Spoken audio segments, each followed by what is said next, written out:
요즘 애들은 엄마 마음을 몰라요. 아니, 알면서도 모르는 척하는 건지. 며칠 전 큰애가 그러더라고요. 엄마, 병원 좀 제때 다녀. 왜 꼭 아플 때까지 참아? 그 말투가 꼭 나를 탓하는 것 같았어요. 그래서 내가 그랬죠. 나도 아플 시간 없었어. 너희 키우느라 그럴 틈이 어디 있었냐. 그랬더니 얘가 뭐라 했는지 알아요. 그건 엄마 선택이잖아. 이제는 우리 탓 좀 그만해. 이 말을 들으니까 그냥 숨이 턱 막히더라고요. 작은 애도 뒤에서 거들어요. 엄마는 맨날 희생한 것처럼 말해. 우리가 부탁한 적이나 있어. 아니, 내가 희생했다고 말한 적이 있나? 그냥 살아온 그대로 말했을 뿐인데. 이제 와서 그런 말까지 들어야 하나 싶었죠. 그날 이후로 마음이 조금씩 틀어지기 시작했어요. 애들은 자꾸 내가 예민해졌다고 하는데 아니에요. 나는 예민해진 게 아니라 그동안 숨겨놓은 게 많았던 거예요. 사람이 나이 들면 입이 무겁다는데 나는 이상하게 반대예요. 이제라도 솔직히 말하고 싶어져요. 그래서 이렇게 당신에게 먼저 털어놓는 거예요. 나 김영순. 60대. 자식 셋 키워내면서 한 번도 나 힘들다 제대로 말해본 적 없는 사람. 이게 저예요. 근데 말이죠. 이제는 좀 말하고 싶어요. 내가 왜 이렇게까지 참아왔는지, 왜 지금 와서야 얘기하고 싶은지, 그리고 앞으로는 어떻게 바뀌려고 하는지. 이게 내 이야기의 시작이에요. 이야기를 시작하기 전에 구독과 좋아요를 꼭 눌러주세요. 솔직히 어디서부터 얘기해야 할지 모르겠어요. 근데 한 가지만은 확실해요. 요즘은 자식들 말 한마디가 더 아프다는 거예요. 며칠 전 집안 대청소를 했거든요. 내가 나서서 하겠다는 것도 아니었어요. 큰애가 엄마 나갈 힘도 없다며? 집에만 있으니까 힘이 없는 거야.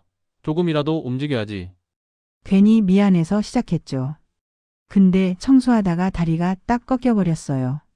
순간 아찔해서 소파에 주저앉았는데 막내가 그걸 보더니 아주 한심하다는 얼굴로 말하더라고요. 엄마, 왜 갑자기 대청소를 하겠다고 그래서 다치고 그래? 아프면 좀 누워서 쉬어. 아프면 누우라고? 내가 젊어서 아플 틈이 있었다고 생각하나 봐요. 살림, 식당, 애들 셋. 누구 하나 대신해주는 사람 없었어요. 그냥 넘기고 버티고 참았어야 했어요. 아프면 병원 갈 시간도 누워있을 시간도 없이 보냈는데 속상해서 엄마는 원래 이렇게 살던 사람이야. 근데 얘네 표정이 어땠는지 알아요. 마치 내가 시대착오적인 사람인 것처럼 또 그 얘기하는 표정이더라고요. 그때 느꼈어요. 아, 얘네는 내가 어떻게 살아온지 알려고도 하지 않고 내 이야기를 잔소리 취급하는구나. 그날 밤 방 안에 누워서 생각했어요. 내가 언제부터 이렇게 말도 못하고 눈치 보면서 사는 사람이 되었나. 내가 그동안 한 선택들이 정말 내 선택이었나. 아니면 어쩌다 보니 떠밀려온 길이었나. 솔직히 말해서 나도 이제는 좀 지쳤어요. 자식들한테 섭섭한 것도 있고 나 자신한테 화나는 것도 있어요. 참는 게 익숙해져서 그런지 말하려고 해도 잘 안 나오고 입안에서 맴돌더라고요. 근데 이제는 좀 얘기해야겠다. 라는 생각이 들더라고요. 말을 해야 들을 거 아니에요. 그리고 이제부터는 나도 나를 챙겨야겠다는 생각이 들기 시작했어요. 내가 늦게 배운 거지만 그래도 배운 건 배운 거잖아요. 그게 지금 내 첫걸음인 것 같아요. 며칠 전 막내가 식탁에서 밥을 먹다 말고 이야기하더라고요. 엄마, 솔직히 우리도 힘들어. 엄마만 힘든 게 아니라니까. 그 말 듣고 순간 웃음이 나더라고요. 그냥 허탈해서 내가 서운하다고 말했더니 그게 불평처럼 들렸나 봐요. 그래도 뭐 나도 참자 싶어서 조용히 들었죠. 그랬더니 큰애가 이어서 하는 말이 또 걸작이었어요. 엄마가 요즘 예민해져서. 솔직히 우리도 좀 지쳐. 예민? 예민이라니? 내가 예민해서 한 말은 단 한마디도 없었어요. 그저 엄마도 힘들다 이 말 한 번 한 것뿐인데 그 순간 느꼈어요. 내가 평생 참아온 걸 얘네는 엄마 원래 괜찮은 사람으로 착각하고 살았구나. 내가 아프다고 말하면 부담될까 싶어서 숨겼던 걸. 엄마는 원래 안 힘든 사람으로 만들어놨구나. 그 착각이 이제는 나를 짓누르더라고요. 나는 자식 걱정 때문에 뭐든 미뤘던 사람이에요. 몸이 아파도 돈이 없어도 마음이 상해도 괜찮다, 괜찮다만 외우고 살았죠. 애들이 몰라서가 아니라 내가 말 안 하고 살았으니 모른 거예요. 그리고 그게 지금 와서 이 모든 상황이 부메랑이 돼서 나를 외롭게 만들고 있다는 것도 알아요. 내가 왜 평생을 자식 걱정으로 살았을까?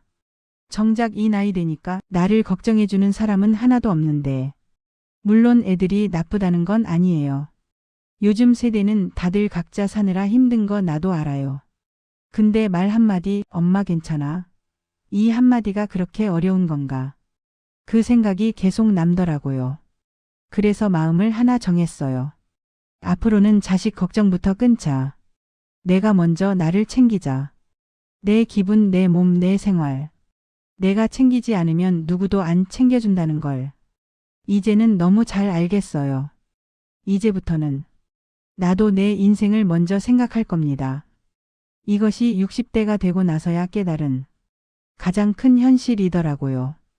당신한테 이런 말까지 하게 될 줄 몰랐어요. 근데 60 넘어서 보니까 사람이 왜 평생 말 못하고 사는지 그 이유가 너무 단순하더라고요. 들어주는 사람이 없으면 사람은 그냥 침묵하는 거예요. 나는 어려서부터 그랬어요.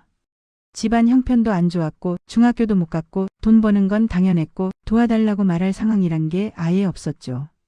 그러다 결혼하고 나서는 더 심해졌어요.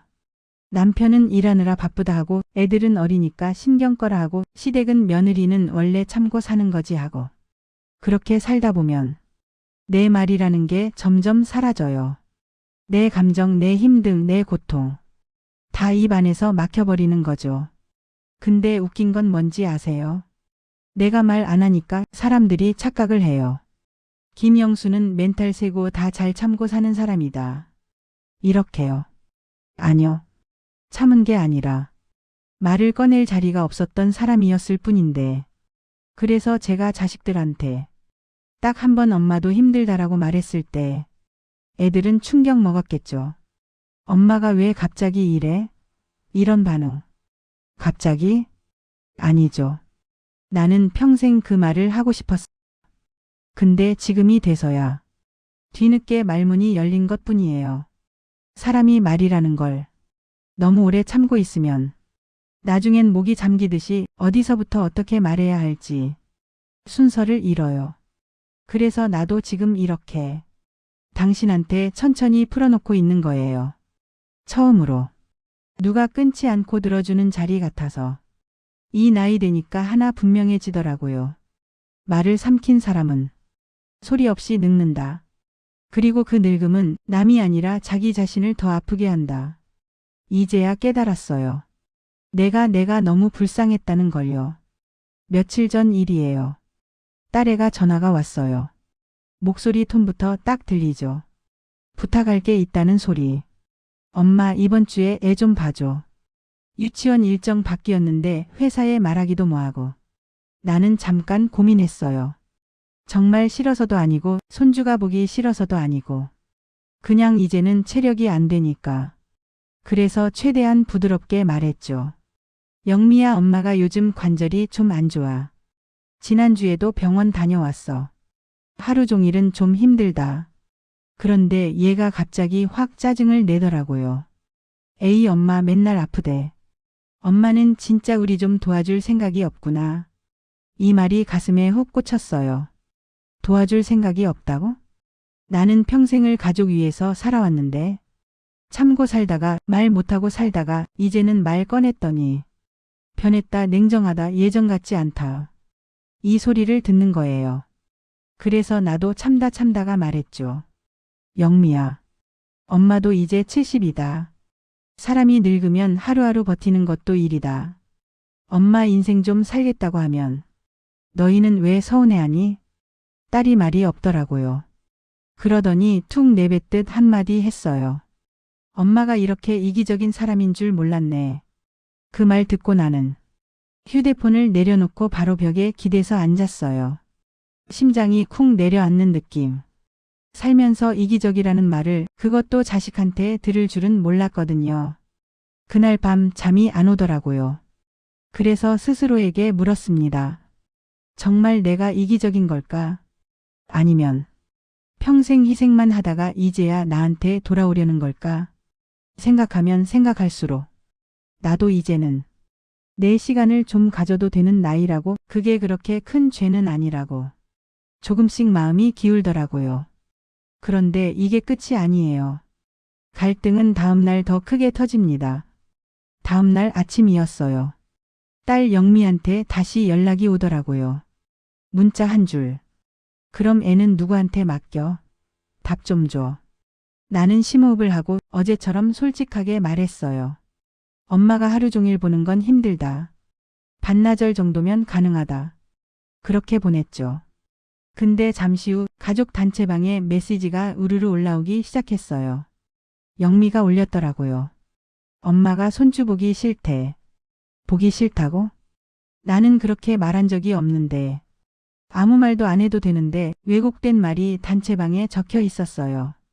그리고 그걸 본 아들까지 한마디 보태더라고요. 엄마 요즘 왜 이렇게 예민해? 조금만 도와주면 될 일을 가지고. 그 순간 손이 떨리더라고요. 평생 참고 살았던 그 억울함이 살짝만 쿵 눌러도 눈물이 터질 것 같았어요. 그래도 참고 답장을 했어요. 애들아, 엄마도 몸이 예전 같지 않다. 너희는 이해 좀 해주면 안 되겠니? 그러자 이번엔 사돈댁에서 전화가 왔어요. 이런 전화를 왜 하는지 모르겠지만 어머니, 영미가 요새 힘들어요. 저희가 봐주고 싶어도 일을 하고 있는 거 아시잖아요.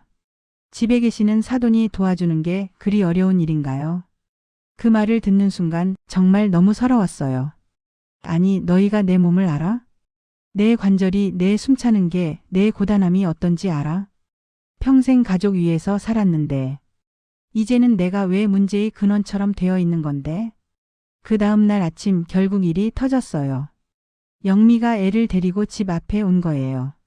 엄마, 나 회사 진짜 못 빠져. 일단 애 좀 봐줘. 몇 시간만. 그 애 내 손주. 내가 세상에서 제일 사랑하는 작은 손. 할머니 보고 방긋 웃더라고요. 근데 그 웃음이 날 더 무너지게 만들었어요. 나는 영미의 얼굴을 보며 조용히 말했어요. 영미야, 엄마가 너희 아이를 사랑하지 않는다고. 정말 그렇게 생각해? 영미 눈이 흔들리더라고요. 엄마는 손주 사랑하는 거랑 엄마가 더는 예전 체력이 아니라는 거, 그 두 가지를 내가 좀 구분해줬으면 좋겠어. 그 말하고 나니까 내가 먼저 울컥하더라고요. 그 순간 영미가 한숨을 쉬더니 작게 말했어요. 엄마 미안해. 나도 너무 힘들어서 엄마한테만 짜증냈어. 그 말에 나는 웃어주려 했는데 입꼬리가 제대로 안 올라가더라고요. 몇십 년 동안 누적된 서러움은 얼마나 설명해도 설명이 안 나는 거더라고요. 하지만 그날 나는 하나 확실히 깨달았어요. 사랑은 희생이 아니라 서로의 현실을 알아주려는 마음이더라고요. 그리고 내 현실을 말하는 게 이제는 더 이상 죄가 아니라는 것도. 며칠이 지나고 나는 문득 거울 앞에 서서 나 자신을 오래 바라봤어요. 주름도 깊어졌고 손 관절도 튀어나왔고 예전 같지 않은 몸이지만 이상하게 마음은 좀 가벼웠어요. 평생 누군가를 책임지느라 내가 사라졌던 시간이 떠올랐어요. 그리고 그 시간들을 지나 이제야 겨우 나를 만나고 있다는 생각이 들었어요. 나는 큰 결심을 했다면서도 사실 겁이 납니다. 어릴 때부터 남 챙기는 게 습관이었고 자식 일이면 무조건 달려가던 사람이었으니까요. 하지만 어느 날 문득 깨달았어요. 내가 없으면 안 되는 세상은 이미 지나갔다. 이제는 자식들도 손주들도 각자의 자리가 있고 각자 버텨야 할 삶이 있어요.